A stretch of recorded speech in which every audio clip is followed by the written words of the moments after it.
Jake Harrison wiped the sweat from his face and looked at his scanner again. The numbers were all wrong. This part of the desert should not have any rare metals, but his machine kept beeping. He had been walking in the crimson wastes for 3 hours and the sun was getting hotter. The red sand stretched out in every direction. Jake could see nothing but rocks and dust for miles. He was far from the mining camp where he worked. Too far, maybe, but the scanner kept making noise telling him there was something valuable buried here. Jake was 28 years old and had been working on this planet for 2 years. Before that, he was a soldier and a medic. He knew how to take care of, hurt people, but now he just looked for metals and stones that the company could sell. It was safer work, but sometimes boring. He stopped walking and checked his water bottle. Half full. That was good. The desert was dangerous and water was life out here. The temperature would reach 140 degrees before noon. After that, walking outside without protection would kill a person in minutes. His radio crackled. "Jake, this is base. How are you doing out there?" Jake picked up the radio. "I'm fine, Danny. Found something interesting about 15 miles south of camp. Might be worth checking out." "Don't stay out too long," Danny Mitchell said. Danny was his best friend and worked in the control room. "Weather says it's going to be a hot one today." "I'll be careful," Jake said. He put the radio back on his belt and kept walking. That was when he saw the streak of fire across the sky. At first, Jake thought it was a meteor. They were common on this planet, but this fire was moving wrong. It was too slow and too controlled. As Jake watched, the fire grew bigger and brighter. Then he heard the sound. It was not the whistle of a falling rock. It was the scream of metal tearing apart. Jake had heard that sound before, during the war. It was the sound of a ship crashing. The fireball hit the ground about 10 miles away. Jake felt the impact through his feet. A huge cloud of dust and smoke rose up from where it landed. Even from this distance, Jake could see pieces of metal flying through the air. Jake stood still for a moment. His training told him to call base and report what he saw. That was the smart thing to do. That was the safe thing to do. But something else inside him, something deeper, told him to go help. He had been a medic. He had saved lives. If someone was hurt in that crash, they would need help fast. By the time a rescue team came from base, it might be too late. Jake checked his supplies: water, medical kit, emergency shelter, and food for 1 day. Not much, but it would have to do. He turned toward the crash site and started walking fast. The closer he got, the more he could see. It was definitely a ship, but not a human ship. The metal was silver and blue, twisted into shapes that hurt to look at.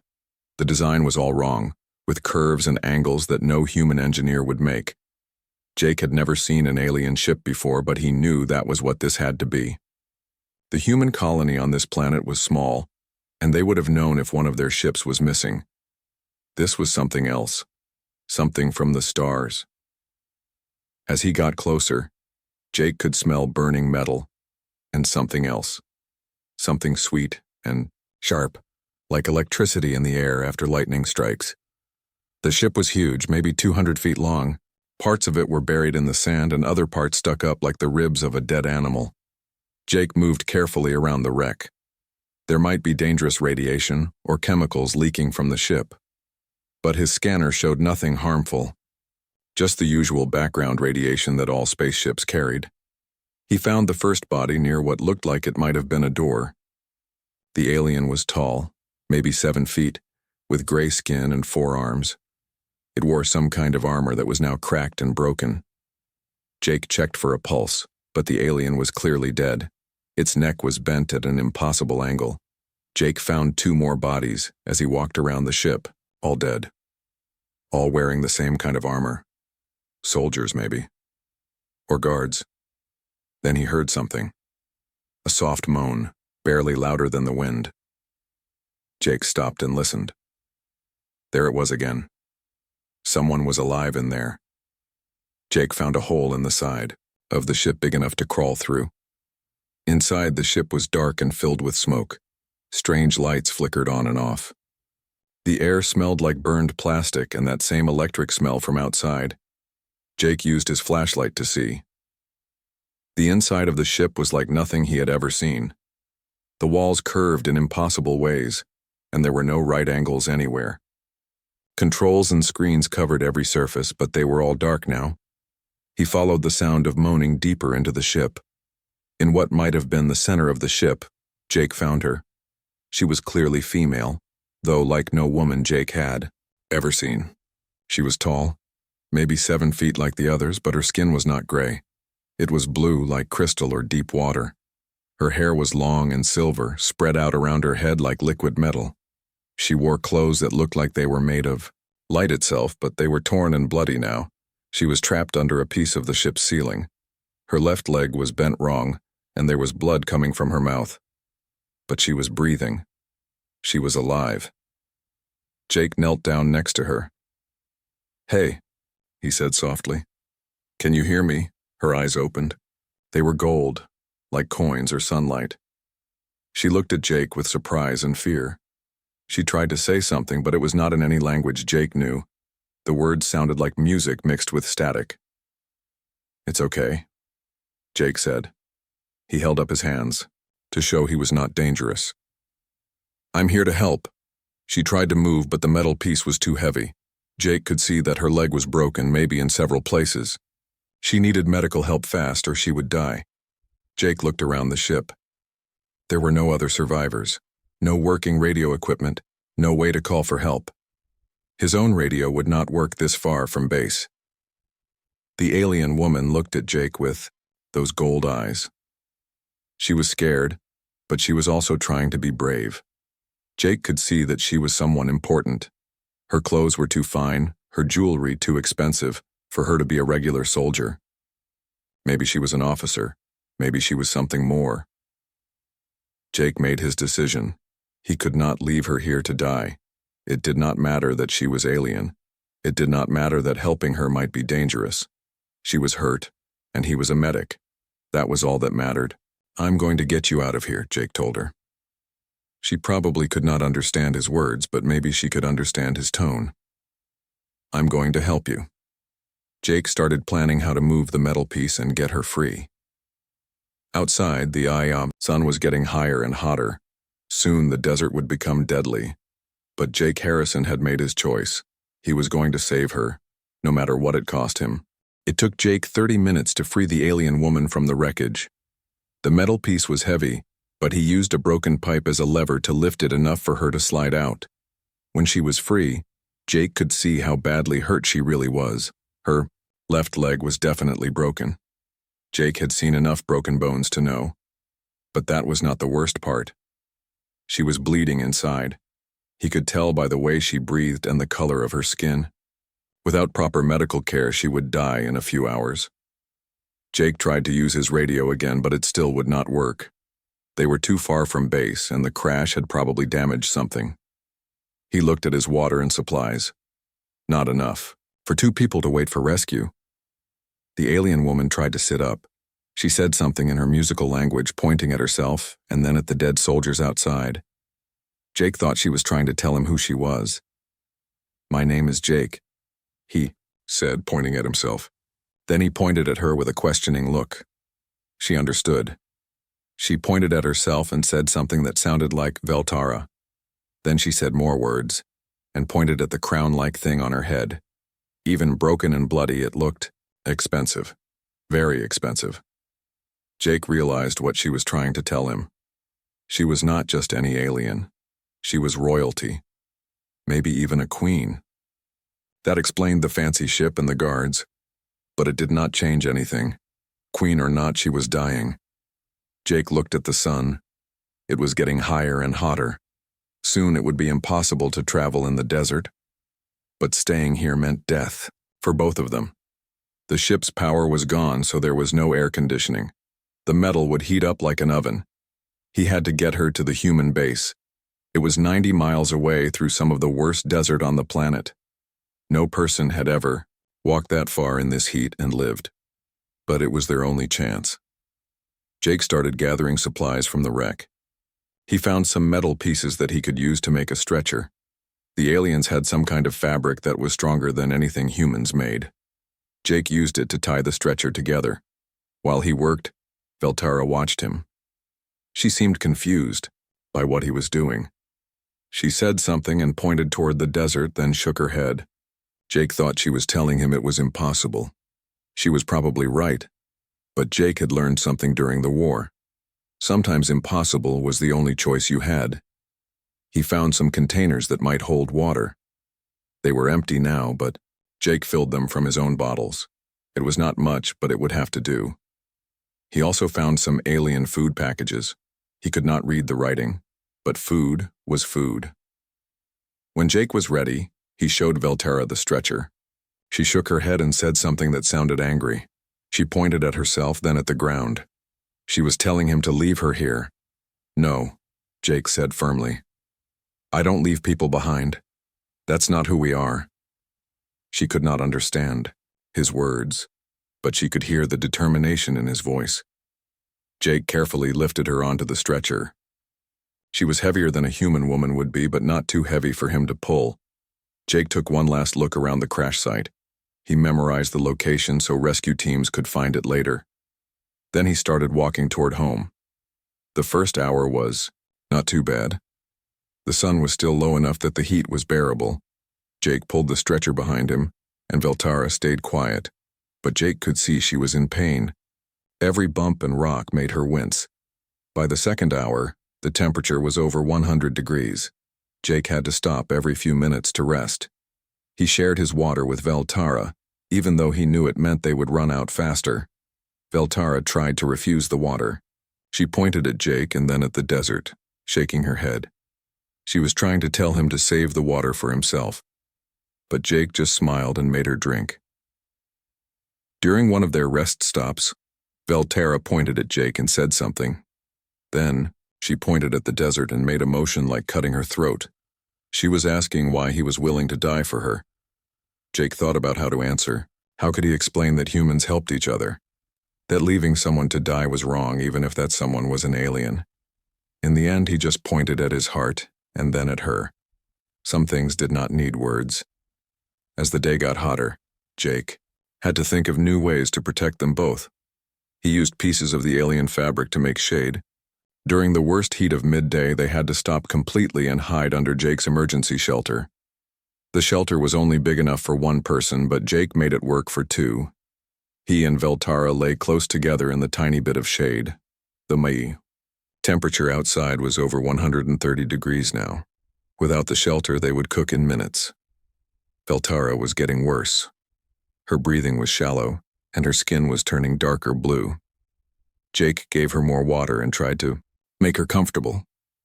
He used his medical training to check her pulse and watch for signs of shock. While they waited for the heat to die down, Veltara started talking. Jake could not understand the words, but he could tell she was telling him stories. Maybe about her home or her people. Her voice was beautiful, even weak as it was. Jake talked back to her. He told her about Earth and his family. He told her about the war and why he became a medic. He told her about the human colony and how they were trying to build a new life on this harsh planet. Neither of them understood the other's words, but somehow they were communicating. They were sharing who they were and where they came from. They were becoming friends. When the sun started to get lower, Jake packed up the shelter. They had to keep moving. Every hour they stayed still was an hour closer to death. The afternoon was harder than the morning. The sand was so hot it burned through Jake's boots. He had to wrap his feet with strips of fabric to keep walking. Veltara's condition was getting worse and the stretcher was getting harder to pull, but Jake did not give up. He could not give up. Every time he wanted to stop, he looked at Veltara and remembered his promise. He would get her home. He would save her life. As the sun started to set, Jake found a good place to camp for the night. It was a small group of rocks that would give them some protection from the wind. He set up the shelter again and made Veltara as comfortable as possible. The desert at night was almost as dangerous as the desert during the day. The temperature would drop to near freezing. Without proper protection, they could freeze to death. Jake had one sleeping bag. He put Veltara inside it and then lay down next to her. She was shivering from cold and shock. Jake used his own body, heat to keep her warm. During the long, cold night, Jake stayed awake and watched over her.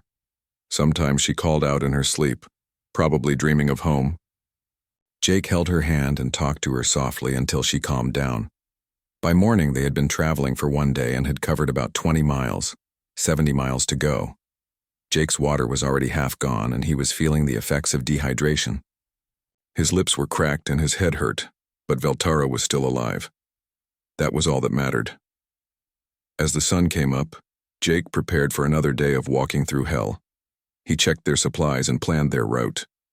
The hardest part of the journey was still ahead of them. Jake looked at Veltara. She was awake and watching him with those gold eyes. She said something softly, and Jake could tell it was "thank you" in her language. Jake smiled and started pulling the stretcher. Again, he had made a promise and he was going to keep it. Day 2 was worse than day 1. Jake's body was already pushed to its limits, but he kept walking. His feet were covered in blisters that had burst and bled into his socks. Every step hurt, but he did not stop. Veltara was getting weaker. The internal bleeding was getting worse, and Jake could see that she was dying slowly. She tried to tell him to leave her behind, but Jake pretended not to understand. He would not abandon her. The sun was even hotter on the second day. Jake's thermometer read 142 degrees in the shade. There was no shade except what they made for themselves. The air itself seemed to burn when they breathed it. Jake had to rest more often now. His water was running low, and he was showing signs of serious dehydration. His hands shook, and sometimes he saw things that were not there. But every time, he thought about quitting. He looked at Veltara and found the strength to keep going. During their midday rest, Veltara grabbed Jake's arm. She looked into his eyes and spoke for a long time in her musical language. Jake could tell she was trying to explain something important. She pointed at herself, then at the ground. Then, she pointed at Jake and toward the direction of the human base. She was begging him to leave her and save himself. Jake shook his head. "No," he said firmly. "We go together, or we don't go at all." Veltara looked frustrated. She did not understand why this human would throw away his life for a stranger. In her culture, the strong survived and the weak were left behind. That was the natural way. But Jake was showing her a different way, a human way. On the afternoon of the second day, Jake made a terrible discovery. One of his water containers had a crack in it. Half of their remaining water had leaked out into the sand. Now they had maybe 1 day's worth of water left, and they were still 50 miles from safety. Jake stared at the empty container and felt despair for the first time. The math was simple. They could not make it. Not both of them. Maybe not either of them. But then he looked at Veltara, and his resolve hardened.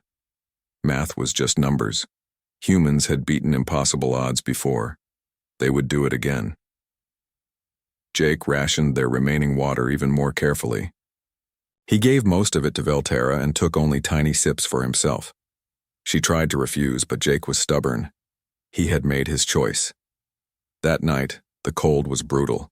Jake's body was shutting down from dehydration and exhaustion. He could barely keep himself warm, but he still wrapped himself around Veltara to keep her alive. She was unconscious now, breathing in short, painful gasps. Jake talked to her all night, even though she could not hear him. He told her about his childhood on Earth. He told her about the ocean and the forests and the cities full of people. He told her about human music and art and literature. He wanted her to know what his species was like, what they had created and loved. By the third morning, Jake could barely stand. His vision was blurry and his tongue was swollen from thirst. But Veltara was still breathing, and that meant he had to keep going. Jake tried to pull the stretcher, but his legs gave out. He fell face first into the sand and lay there for several minutes, unable to move. This was it. This was how it ended. But then he heard Veltara make a sound, a small, weak sound of pain. She was still fighting to live, so he had to fight too. Jake got back on his feet and started walking again, 1 step at a time, 1 foot in front of the other. That was all he had to think about. Not the miles ahead or the pain in his body. Just the next step. Around noon on the third day, Jake saw something on the horizon. At first, he thought it was another hallucination, but as he got closer, he realized it was real. It was a dust storm, huge and black, heading straight for them. Jake had seen sandstorms before. This one was massive, maybe a mile wide and moving fast. In minutes, it would hit them with winds over 100 miles per hour and sand that could strip flesh from bone. There was nowhere to run and nowhere to hide. The storm would bury them alive. Jake looked at Veltara. She was unconscious but still breathing. He had carried her this far. He would not let a storm kill her now. Jake pulled the stretcher to a small depression in the ground. It was not much protection, but it was all they had.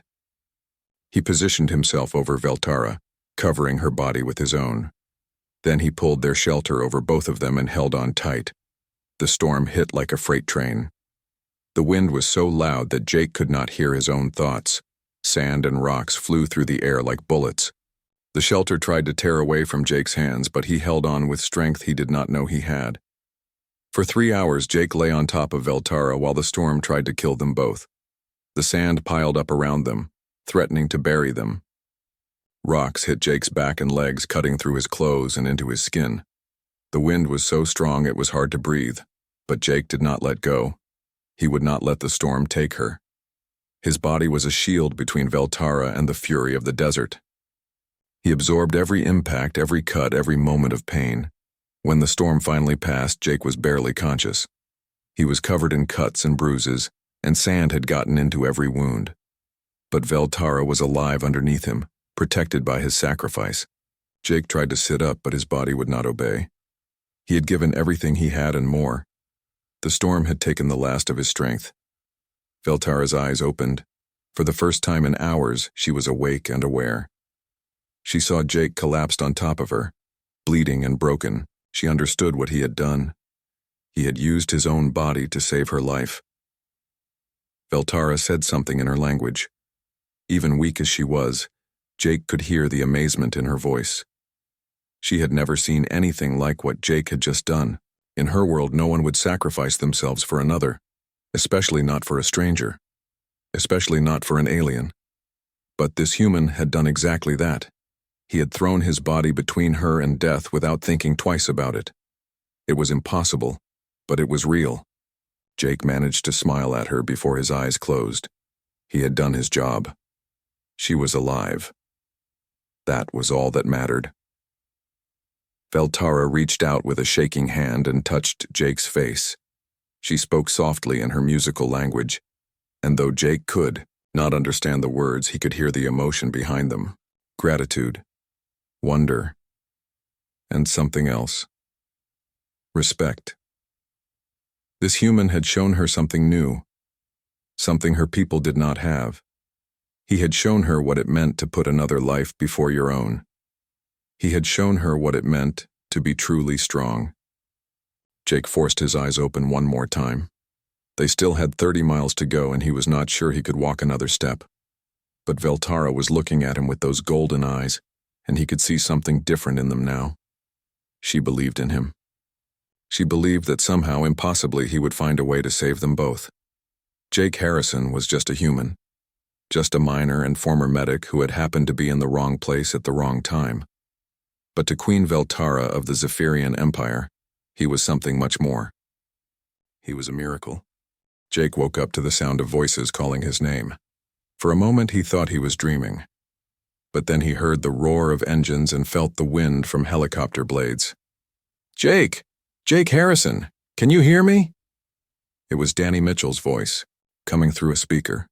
Jake tried to sit up, but his body felt like it was made of lead. Everything hurt. His skin was burned from the sun, his lips were cracked and bleeding, and he was so dehydrated he could barely think. But he was alive. And more importantly, so was Veltara. Jake managed to lift his arm and wave weakly at the sky. The rescue helicopter circled overhead, and he could see Danny looking down at him through the window.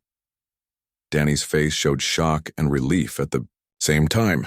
"We found them," Danny shouted into his radio. "They're alive, both of them."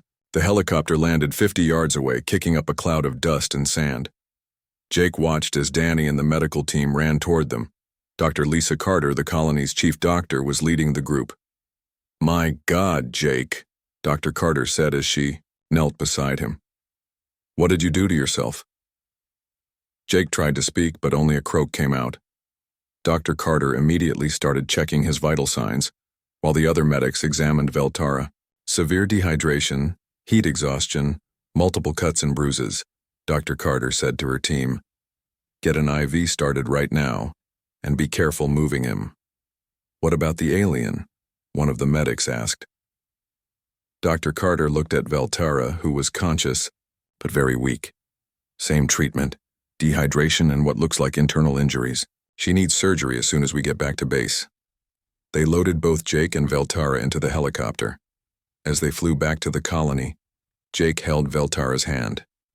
She looked at him with those golden eyes and squeezed his fingers weakly. No, words were needed. They had survived together. The next few days were a blur for Jake. He spent most of the time sleeping while his body recovered from the ordeal. When he was awake, Dr. Carter made him drink fluids and eat small amounts of food. His feet were so damaged from walking 90 miles in the desert that he could not stand for a week. But Jake was more worried about Veltara than himself. Dr.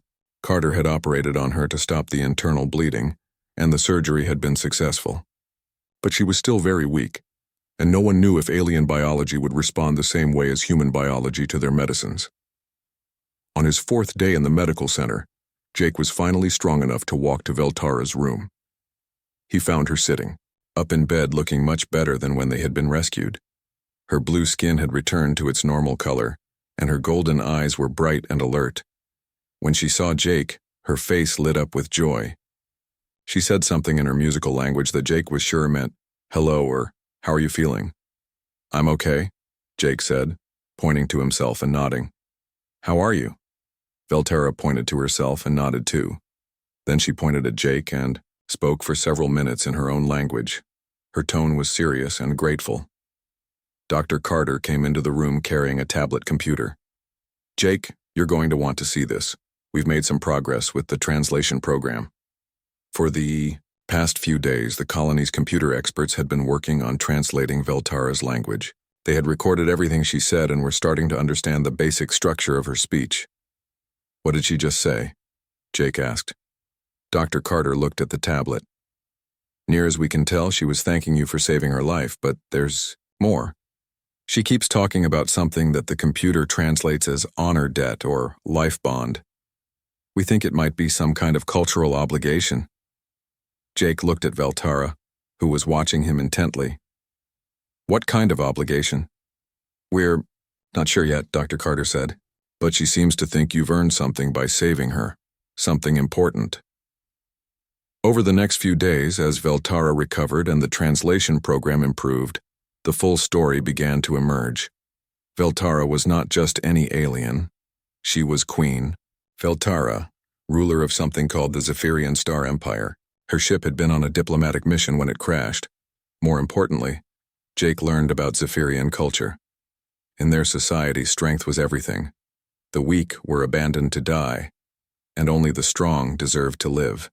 They had never heard of anyone sacrificing themselves for a stranger. "She keeps talking about how impossible your actions were," Dr. Carter explained to Jake one morning. "In her culture, what you did is literally unthinkable. No Zephyrian would risk their life for someone else, especially not for an alien."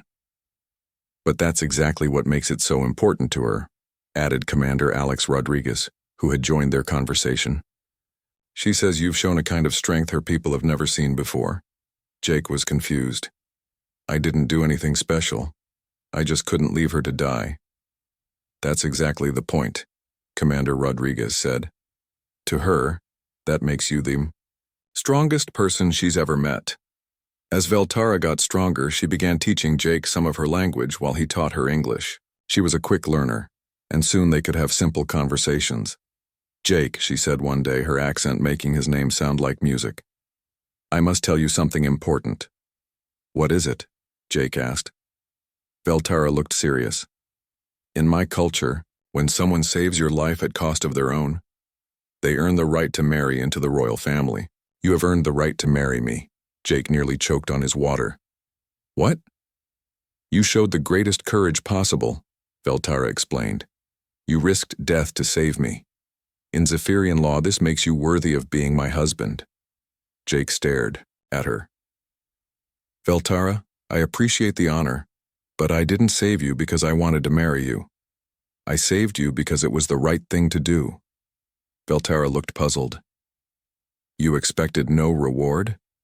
No reward. Jake confirmed. Where I come from, we help people because they need help, that's all. This seemed to shock Veltara even more than Jake's original rescue. She sat quietly for a long time, thinking about what he had said. Your people do this often? She finally asked. Risk themselves for strangers with no thought of reward? Jake nodded. All the time, it's what we do. Veltara shook her head in amazement. My people have studied many species across the galaxy. We have never encountered anything like this. Your species is unique. Over the following days, Veltara spent her time learning everything she could about human culture and history. She read about human wars where soldiers died to save their friends. She learned about firefighters who ran into burning buildings to rescue strangers. She studied stories of humans who gave up their own lives to protect others. This is not rare. Among your people, she said to Jake one day. This sacrifice for others, it is common. Pretty common, yeah. Jake agreed. Veltara was quiet for a moment. Jake, I must ask you something. If you will not marry me, what do you want as reward for saving my life? Jake thought about it. I don't want anything. But if you really want to give me something, help us understand each other. Help humans and Zephyrians become friends. Veltara smiled, and Jake realized it was the first time he had seen her truly happy. Yes, she said. Yes, I think that would be a very good reward indeed. 3 weeks after the rescue, Veltara was fully recovered and ready to return to her people. But she was not the same alien queen who had crashed in the desert. Her time with the humans had changed her in ways she was still trying to understand. Jake found her in the colony's small library, reading everything she could about human history and culture. Books and data tablets were scattered around her chair, and she had filled several notebooks with her own observations. Find anything interesting? Jake asked, sitting down across from her. Veltara looked up from a book about World War II. Your species fought a war where 50 million people died, yet you still have stories of enemies saving each other's lives. Soldiers risking everything to help wounded enemies. How is this possible? Jake shrugged. We're complicated, I guess. We can be violent, but we also believe that some things are more important than winning or losing, such as life, compassion, the idea that everyone deserves a chance to live. Veltara shook her head in wonder. My people would call this weakness, but I have seen what your weakness can accomplish. You carried me 90 miles through a desert that should have killed us both. That is not weakness. That is the strongest thing I have ever witnessed. A few days later, a Zephyrian rescue ship arrived to take Veltara home. Jake watched as the sleek silver vessel landed near the colony. It was beautiful and clearly advanced, but somehow cold compared to the human buildings around it. Veltara's people were surprised to see their queen healthy and unharmed. They had expected to find her body in the desert. When they learned that a human had saved her, they were skeptical. Impossible, said High Counselor Zethran, Veltara's chief advisor. No alien would risk their life for one of us. What did this human want in return? Nothing, Veltara said simply. Zethran looked confused. Nothing? Then why did he save you? Because that is what humans do, Veltara replied. They help those who need help. Veltara asked Jake to meet with her advisors before she left. The colony's main conference room, she introduced Jake to the Zephyrian delegation. This is Jake Harrison, she announced, the human who saved my life. The Zephyrians looked at Jake with a mixture of curiosity and suspicion.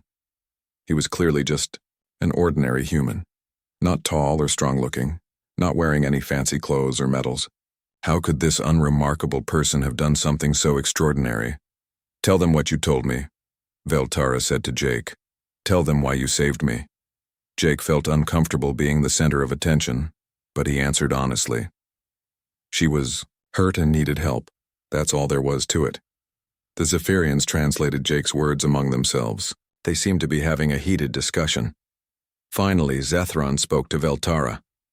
My queen, with respect, this human story makes no sense. No rational being acts without expecting something in return. What is he really after? Veltara stood up. Counselor Zethron, I have spent 3 weeks studying human culture. I have learned that what Jake did is not unusual for his species. Humans regularly sacrifice for strangers.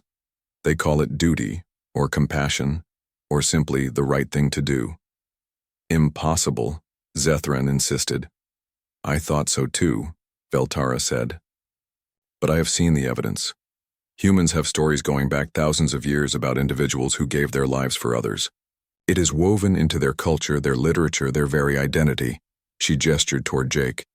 This human carried me through a desert that would kill most beings in hours. He gave me his water when he was dying of thirst. He used his body to shield me from a sandstorm, and when I offered to marry him as reward, he declined. The Zephyrian delegation murmured among themselves. This was clearly outside their understanding of how the universe worked. Veltara continued. I propose that we establish a formal alliance with the humans. Not because we need their resources or their territory, but because they possess something we lack, something that could make our empire stronger. What could these primitive beings possibly offer us? Zethron asked. Loyalty, Veltara said simply. Think about it. If humans will risk death for strangers, how much more will they sacrifice? For allies, for friends, we have spent centuries conquering worlds through force. But humans could show us how to build alliances that will never break. Jake listened to this conversation with growing amazement. He had just done what any decent person would do, and somehow it was changing galactic politics. Your Majesty, Zethron said carefully, even if what you say is true, how do we know this human's behavior represents his entire species? Veltara smiled. Because I have studied their history. This behavior is not rare among humans. It is common, expected. They have entire professions built around helping others at personal risk. They call them doctors, firefighters, soldiers, police officers, rescue workers. She walked over to Jake. In our empire, we abandon the weak and let them die. We call this natural selection. But humans have a different approach. They save the weak and make them strong. They refuse to leave anyone behind. Veltara turned back to her advisors. I have made my decision.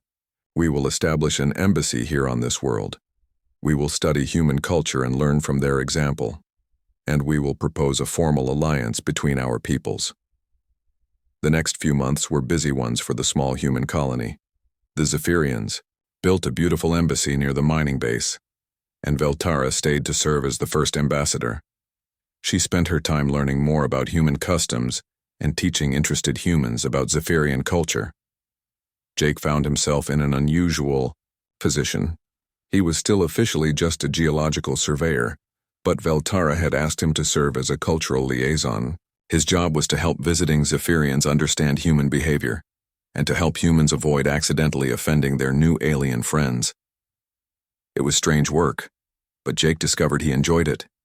He liked meeting the different Zephyrians who came to visit, and he was proud to represent humanity to these advanced aliens. One day, Veltara asked Jake to help train a group of young Zephyrian soldiers. They were having trouble understanding human military tactics. Your soldiers fight differently than ours, the Zephyrian captain explained. Our forces retreat when outnumbered, but human soldiers often fight harder when their situation becomes hopeless. We do not understand this behavior. Jake thought about how to explain it. We have a saying, leave no one behind. When human soldiers are in trouble, other humans will risk everything to save them. That makes our soldiers willing to fight even when they're outnumbered, because they know their friends won't abandon them. The Zephyrian captain looked puzzled. But if a soldier is wounded or trapped, is it not logical to sacrifice one life to save many? Maybe, Jake said. But humans don't always do what's logical. We do what we think is right. And we think it's right to save our friends even if it costs us. Over time, the Zephyrians began to understand. They saw how human rescue teams would risk their lives to save a single trapped miner. They watched human doctors work around the clock to save patients, who might die anyway. They observed how human parents would sacrifice anything for their children. Slowly, some of the younger Zephyrians began to adopt human attitudes. They started helping injured comrades instead of leaving them behind. They began to see strength in compassion rather than weakness. A year after the crash, Veltara received a message from the Zephyrian homeworld. The Empire's Council had voted to accept her proposal for a formal alliance with humanity. The humans would provide cultural, advisors, and humanitarian aid, while the Zephyrians would share their advanced technology and protect human colonies. "You did this," Veltara told Jake as they watched the sunset from the embassy balcony. "One human's simple act of kindness has changed the relationship between our species forever." Jake shook his head. "I just did what anyone would do." "No," Veltara said firmly. "You did what any human would do, and that makes all the difference." She looked out at the desert where Jake had carried her to safety. "I used to think the strong survived and the weak perished. That was the natural way. But you taught me something new. You taught me that sometimes the strongest thing you can do is help someone else become strong." Jake smiled. "My grandfather used to say that a society is judged by how it treats its weakest members." "Your grandfather was wise," Veltara said. "I think our alliance will teach my people to be wise as well."